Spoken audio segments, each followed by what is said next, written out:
사도신경으로 우리의 신앙을 하나님께 고백하겠습니다.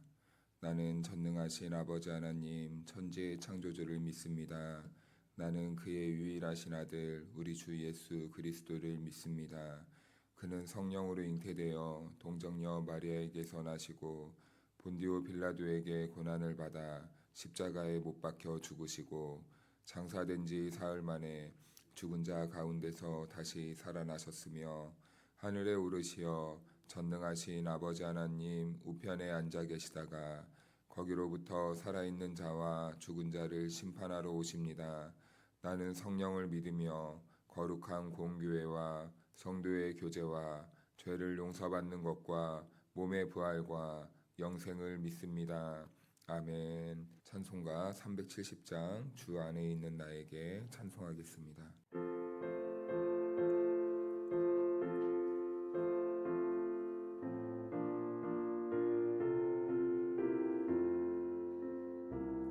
주 안에 있는 나에게 단 근심이 있으랴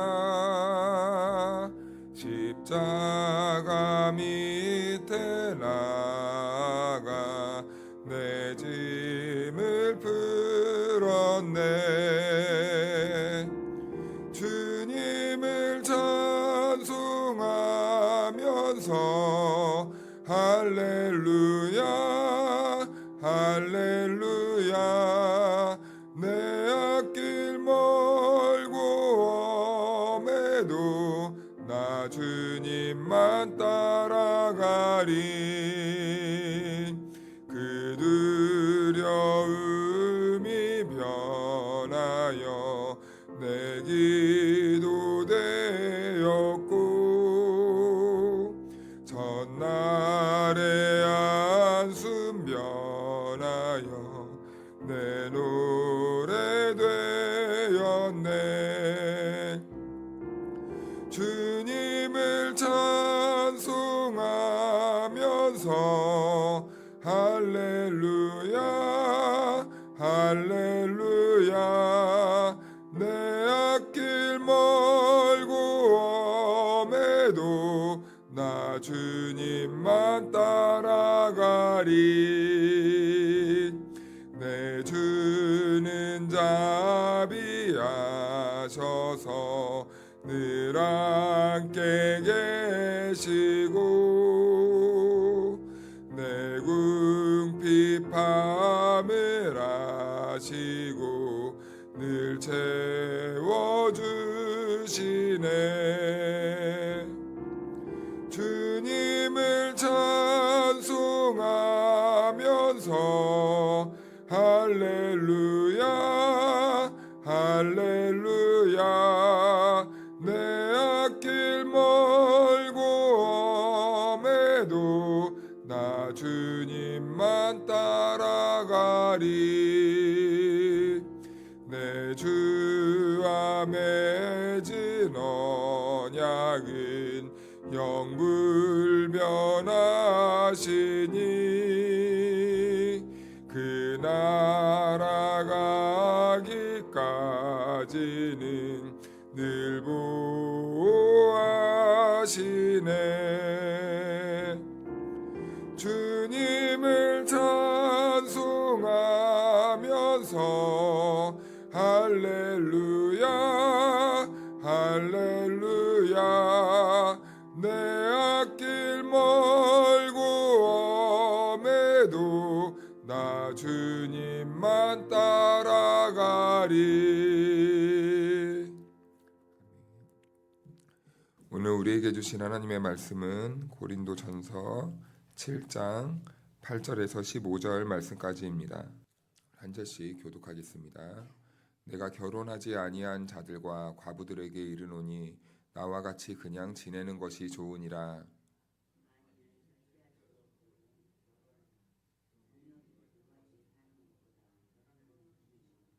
결혼한 자들에게 내가 명하노니 명하는 자는 내가 아니요 주시라. 여자는 남편에게서 갈라서지 말고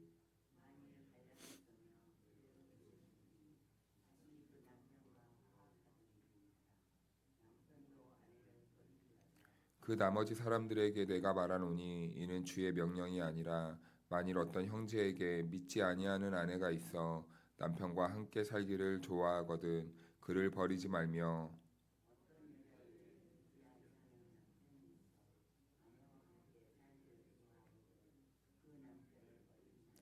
믿지 아니하는 남편이 아내로 말미암아 거룩하게 되고 믿지 아니하는 아내가 남편으로 말미암아 거룩하게 되나니 그렇지 아니하면 너희 자녀도 깨끗하지 못하니라 그러나 이제 거룩하니라.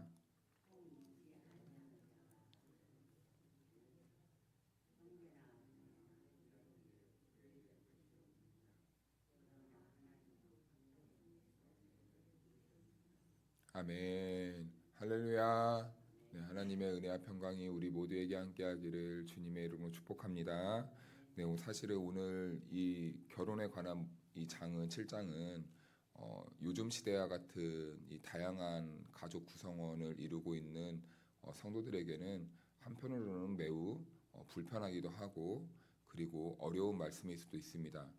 결혼을 안 하는 청년들도 많이 있고 그리고 또 피치 못할 사정으로 먼저 사랑하는 아내와 남편을 떠나보내신 분들도 있고 또 살다 보면 여러 가지 이유로 또 이렇게 갈라서게 되는 그런 상황도 너무나 빈번하기 때문에 이 말씀이 불편하게 들리실 수도 있을 것 같습니다. 그러나 하나님께서 우리들에게 말씀하시는 그 뜻은 우리가 어떤 형편과 어떤 상황이 아니라 그럼에도 불구하고 우리는 어떻게 살아야 하는가를 말씀하고 있는 거기 때문에 우리가 이 겉표면에 드러난 형식에 우리가 너무 얽매이지 말고 이 안에서 하나님이 우리 각 사람들 다양한 상황에 있는 사람들에게 무엇을 요청하고 계시는지를 집중하다 보면 우리가 더욱더 신앙이 견고해질 줄로 믿습니다.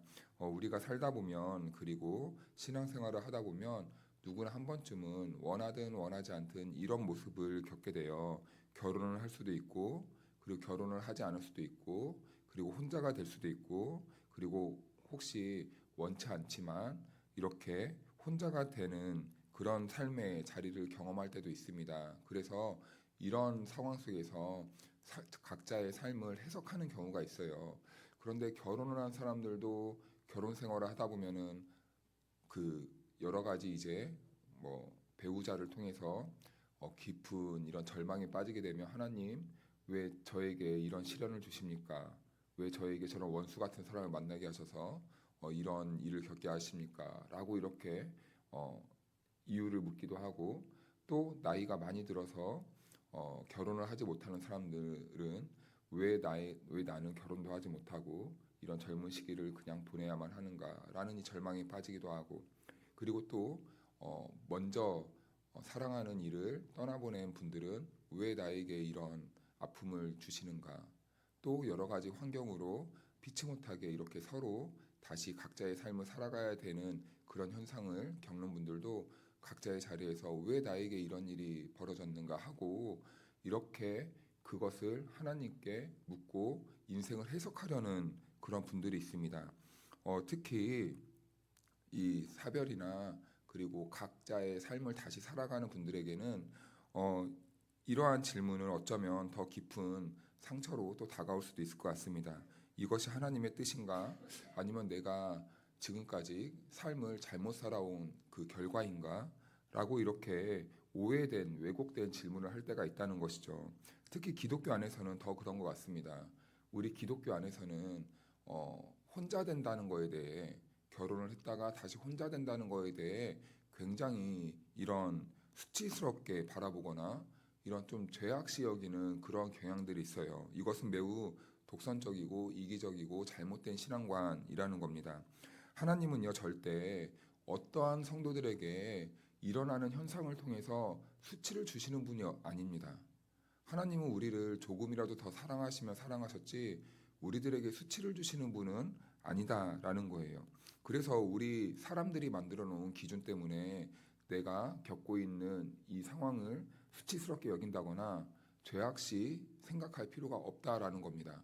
그리고 절대 성도들은 이런 상황에 있는 분들을 향해서 죄악의 눈으로 바라본다거나 부끄럽게 하는 그런 말을이나 행동을 한다면 오히려 그것은 성도를 사랑하는 것이 아니라 공동체를 파괴하고 독선적이고 이기적인 신앙생활에 빠져 있음을 알고 멈춰야 된다라는 것이죠. 그래서 고린도전서 7장 8절부터의 말씀을 보면 바로 이런 자리에 서 있는 사람들에게 오늘 주님께서는 말씀해 주시는 겁니다. 바울은 결혼을 앞둔 젊은 사람들만이 아니라 이미 결혼을 한번 경험을 했고 그리고 지금은 혼자 된 성도들, 곧 호라비와 가부의 자리에 있는 성도들의 아픔을 지금 정면으로 들춰내고 다루고 있는 모습입니다. 그리고 그 자리에 있는 성도들을 향해서 하나님께서 그 성도들에게 무엇을 원하시는지 그리고 무엇을 바라보기를 원하시는지를 지금 복음 안에서 바울을 통해 풀어주고 있는 모습이죠. 그래서 8절에서 바울은 이렇게 말합니다. 결혼하지 아니한 자들과 과부들에게 이르노니 나와 같이 그냥 지내는 것이 좋으니라. 여기에서 결혼하지 아니한 자가 나오는데요. 이 결혼하지 아니한 자는 단순히 총각이나 처녀를 말하는 것이 아니라 이 성경 원문을 보면 호라비들을 말합니다. 호라비. 그래서 지금은 혼자가 된 사람들을 말하는 거예요. 한번 결혼했다가 어떤 이유 때문에 혼자가 된 호라비들을 말하는 겁니다. 그래서 바울도 사실 지금 한번 결혼을 했다가 현재 혼자가 된 상황이에요. 왜냐하면 바울은요 정통 유대인입니다. 그리고 랍비 교육을 받았습니다. 랍비의 1원칙이 뭐냐면 반드시 가정을 꾸려야 됩니다. 자녀를 낳아야 됩니다. 왜냐하면 가정을 꾸리지 않으면 하나님의 마음을 이해할 수 없다라고 생각했기 때문에 반드시 랍비의 길을 가기 위해서는요 결혼을 해야 돼요. 과거에 우리 교회에서도요 목사님들의 안수를 줄 때 결혼 안 하면은 목사를 안 줬습니다. 결혼을 안 해서 지금 목사 안수를 받으신 이런 분들은 지금 최근 몇 년 안 돼요. 과거에는 반드시 결혼을 해야만 목사 안수를 받았는데 바울도 마찬가지였다는 것입니다. 랍비였어요. 랍비는 누구나 결혼을 해야 됩니다. 결혼하지 않으면 절대 랍비가 될 수 없어요. 그래서 결혼했는데 이제 그는 기독교로 개종을 하게 됩니다. 문제가 생긴 거예요. 유대교는 기독교를 원하지 않습니다. 출교입니다.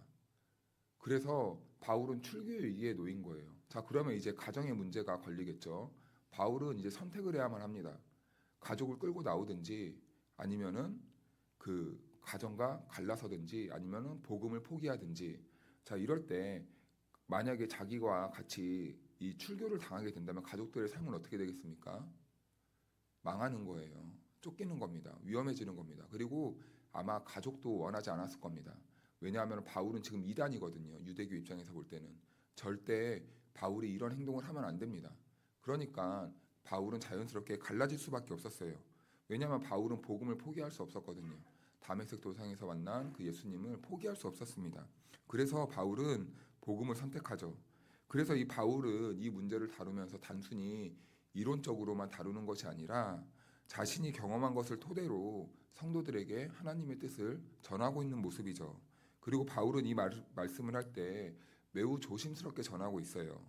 그래서 이 견해는 절대적인 명령이라고 말하지도 않습니다. 그는 곧바로 조건을 다는데 그 호라비가 된 사람들, 이 사람들에게 만일 절제할 수 없거든 결혼하라 이렇게 말씀을 하는 거예요. 여기서 중요한 것은 바울이 결혼이 더 좋고 아니면은 혼자 사는 것, 이 독신이 더 좋다라는 것을 비교하기 위해서 말하는 것이 아니에요. 바울의 관심은 이 말씀을 통해 드러나는데 언제나 하나입니다. 결혼을 했든 독신이 되었든 지금 성도의 각자의 삶의 자리에서 신앙이 무너지지 않고 주님을 향해 주님만 바라보고 있는가? 바울에게는 지금 이것만 문제가 컸어요. 왜냐하면 사람들은 이 보이는 현상 그리고 나에게 나타나는 이 환경 때문에 신앙이 흔들리기 때문이에요. 사람들은 어떤 어려움을 겪어요. 그러면요 항상 해석이 왜곡됩니다. 왜 나에게 이런 일이 생기지? 왜 나에게 이런 아픔이 생기지? 하나님은 왜 나를 이런 식으로 벌을 주실까? 그러다 보면은 신앙이 왜곡돼요. 흔들려요. 신앙을 버리게 됩니다. 그러니까 사도 바울은 지금 그들이 신앙이 흔들리는 게 더 문제였던 거예요. 그래서 바울은 이 문제를 지금 조심스럽게 다루고 있는 거죠. 그래서 바울은 말합니다. 혼자 지내는 것이 가능하면 그것도 바로 은혜의 자리가 될 수도 있다라는 거예요. 그러나 혼자 지내는 것이 신앙생활에 걸림이 되고 죄의 유혹이 된다면 결혼은 도피하는 길이 아니라 하나님의 이 보호함이 될 수도 있다라는 겁니다. 그래서 중요한 것은요, 결혼의 형태가 아니라 지금 성도들의 영혼이 살아 있는지, 아니면 어떤 선택을 했을 때 그 영혼이 어떻게 하면 살 수 있을지, 지금 여기에 문제를 두고 있는 거예요. 그래서 10절과 11절을 들어가면서 바울은 조심스럽게 이런 말을 하거든요. 만일 갈라섰으면 그대로 지내든지 다시 화합하든지 하라. 말을 참 알쏭달쏭 애매하게 하죠. 이런 모습을 볼 때 그러면 도대체 갈라서라는 거야? 아니면 다시 합하라는 거야? 어쩌라는 거야? 바울은 지금 갈라서든지 갈라서지 않든지 그게 중요한 게 아니라는 겁니다. 바울에게 일가할 초점은 바울은 그들의 신앙이 문제였던 거예요. 그들의 신앙이 어떻게 하면 더 건강해질 수 있을까를 지금 생각하고 있는 겁니다. 그래서 이 말씀을 오해하면 안 돼요. 성경이 뭐 이혼을 명령하고 있네, 권장하고 있네, 이렇게 오해하면 안 됩니다. 그렇다고 꼭 이혼을 하지 말라, 그것도 아닙니다. 그래서 성경은 이혼을 권장하거나 이상적인 길로 말한 것이 아니라 성경은 타락한 현실을 외면하지도 않는다는 거예요. 바울은 고린도 교회 안에 이미 갈라진 사람들이 있다는 것을 알고 있습니다. 그리고 이미 돌이킬 수 없는 상처를 경험한 성도들이 있다는 것을 알고 있어요. 그래서 바울은 현실 속에서 그리고 그 자리에서 성도가 하나님 앞에 어떻게 믿음으로 서야 하는지를 말씀해주고 있는 겁니다. 그래서 15절에서 이렇게 말합니다. 하나님은 화평 중에서 너희를 부르셨느니라. 하나님은 사람을요, 혼란 속으로 부르시는 분이 아니에요. 하나님은 언제나 우리들에게 이 혼란을 다시 정리해 주시고 오히려 무질서한 우리의 삶을 질서 가운데로 부르시는 분이시죠. 그리고 하나님은 우리를 깨어짐의 자리로 보내시는 분도 아닙니다. 하나님의 목적은 언제나 하나입니다. 우리가 구원받길 원하고, 그리고 우리가 화평의 자리에 있길 원하고, 우리가 화평 가운데로 나아가길 원하시는 거죠. 그래서 어떤 관계에서는 끝까지 견디는 것이 믿음이지만, 또 어떤 경우에서는 그것을 끝까지 지키는 것보다 그것을 관계가 파괴되는 것을 멈추는 것이 우리들에게 오히려 믿음일 수도 있다라는 거예요. 그래서 이 모든 판단의 기준은 바로 이 평화의 복음이 기준이 되어야 된다는 거죠. 어떤 분들에게는요, 사는 게 정말 지옥일 수도 있습니다. 화평이 완전히 깨져요. 예를 들면 오늘날엔 그러신 분들이 많이 없지만, 남편이 밖에만 갔다 오고 술만 먹으면은 막 이제 매일같이 자녀들을 막 죽이려고 하는 거예요. 예를 들면요. 막 어떨 때는 막 몽둥이로 막 반 죽일 듯이 막 이렇게 해놓고 막 살해 도구로 위협을 하고, 이럴 때는 어떻게 해야 됩니까? 선택을 해야 돼요. 그것을 방치하면 오히려 그 아이들의 화평이 깨지게 됩니다. 생명이 위협받게 됩니다. 이럴 때는 결단을 해야 되는 것이죠. 결단을 하는 것이 모두를 살리는 길이기 때문입니다. 그 죄를 범하는 사람도 멈출 수 있고, 그리고 그 학대를 당하는 아이들의 고통도 멈출 수 있고, 이 지옥과 같은 이 삶이 다시 화평으로 돌아갈 수 있는 것은 그때는 결단이 필요하다는 것이죠. 그래서 12절부터 15절까지는 또 하나의 현실적인 문제를 다룹니다. 믿는 사람과 믿지 않는 사람이 함께 사는 경우인데요. 바울의 대답은 분명합니다. 버리지 말아라. 이것은 결혼을 한 후에 부부가 결혼을 했습니다. 그런데요, 그 부부 중에 한 명이 예수님을 믿게 된 거예요. 그러니까 복음을 듣고 나는 믿고 있는데 내 남편은 믿지 않는 겁니다. 그러면은 이때 질문이 생기는 거죠. 그러면 우리는 갈라서야 됩니까? 서로 영이 다르고 서로 믿는 게 다르니까 갈라서야 됩니까? 이것은 결혼 전을 말하는 것이 아닙니다. 결혼한 후를 말하는 겁니다.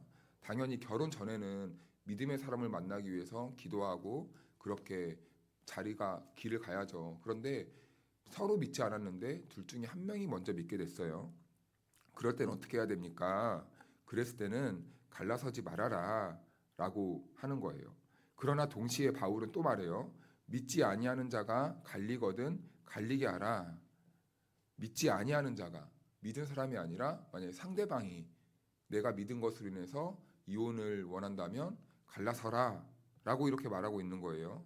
여기에는 복음의 깊은 현실감이 있는 거죠. 신앙은 우리가 강요한다고 믿거나 지켜지지 않는다라는 것입니다. 이처럼 관계도 마찬가지입니다. 붙잡는 것이 믿음이 아니다라는 거예요.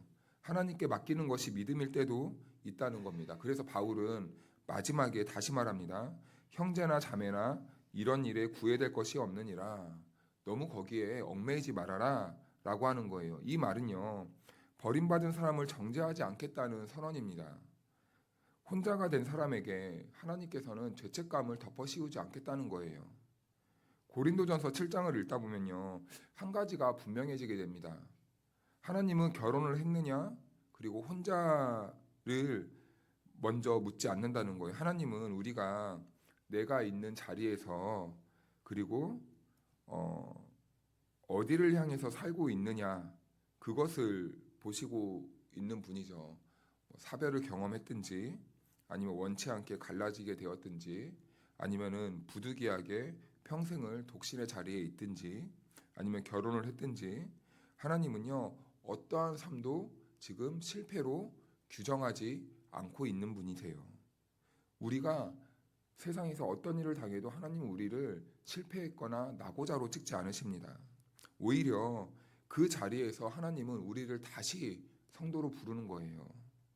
그래서 화평으로, 구원으로, 복음의 길로 우리들을 인도해 가시는 분이 바로 하나님 아버지시라는 거죠. 그런데 우리를 정죄하는 시선은 누가 주는 겁니까?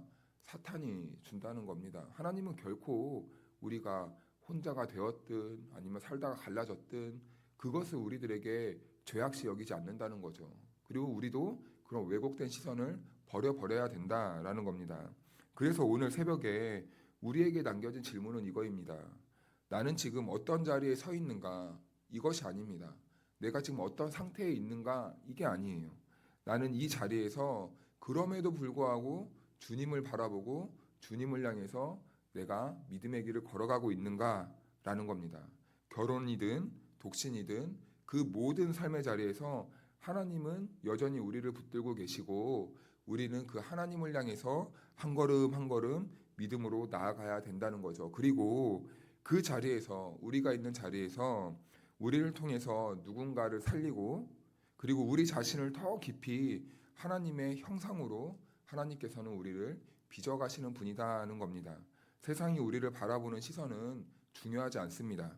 하나님은 우리의 외형이 아닌 하나님을 향한 진실한 사랑의 마음을 우리에게 원하시고 그것을 가장 기뻐하신다는 거죠. 그런데 우리는 때때로 우리가 처해 있는 상황 때문에 이 고귀한 가치를 놓치며 살아갈 때가 있습니다. 하나님을 사랑하고 하나님의 영광을 위해 살아가야 되는데 외부의 시선과 세상에 왜곡되고 비틀어진 이 잘못된 평가와 시선과 편견 때문에 우리는 오히려 하나님 앞에 나아가지 못하고 숨어버리게 되는 그런 안타까운 모습을 볼 때가 있는 거죠.